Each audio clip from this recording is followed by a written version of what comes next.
কি রান্না বান্না হয়েছে? আজকে রান্না হয়েছে একদম সিম্পল ডাল। আচ্ছা, মানে ডাল ভাত। ডাল ভাত, ছোলার ডাল, বেগুন ভাজা, আলু ভাজা, সাথে পাঁপড়, চাটনি।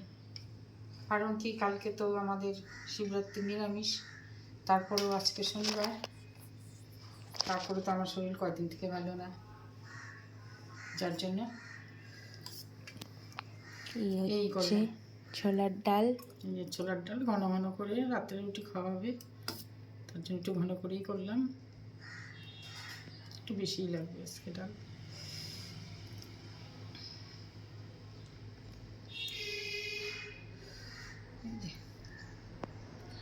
ওই হচ্ছে ছোলার ডাল, এই হচ্ছে আলু ভাজা, বেগুন ভাজা, আচারও দিয়ে দিই।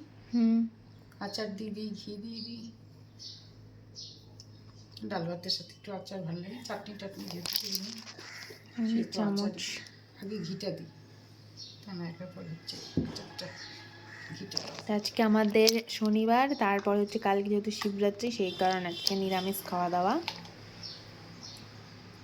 এই হচ্ছে চলে গেল ঘি। ঘি। তোমরা কারা কারা শিবরাত্রি করবে তারা কমেন্টে জানিও, আর কারা কারা কালকে করবে, মানে সানডেতে করবে নাকি মানডেতে করবে সেটাও কমেন্টে জানিও। সানডেতে করাই ভালো, রাত্রিটা পাবে, এক নম্বর কথা। আর দুই নম্বর কথা হচ্ছে রাত্রি জিনিসটা পাওয়া ভালো আর কি। আর এই হচ্ছে জলপাইয়ের আচার, এটা বাড়িতে বানানো। এই হচ্ছে আজকের আমাদের খাওয়া দাওয়া। আর এর সাথে একটু নুন তো লাগবে, ভাজার সাথে একটু তেলের নুনটাও দিয়ে দিলাম।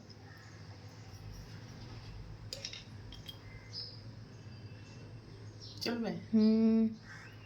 একদম চলবে। অ্যাকচুয়ালি ডাল ভাতই ভালো। এই হচ্ছে আজকের আমাদের দুপুরের লাঞ্চ।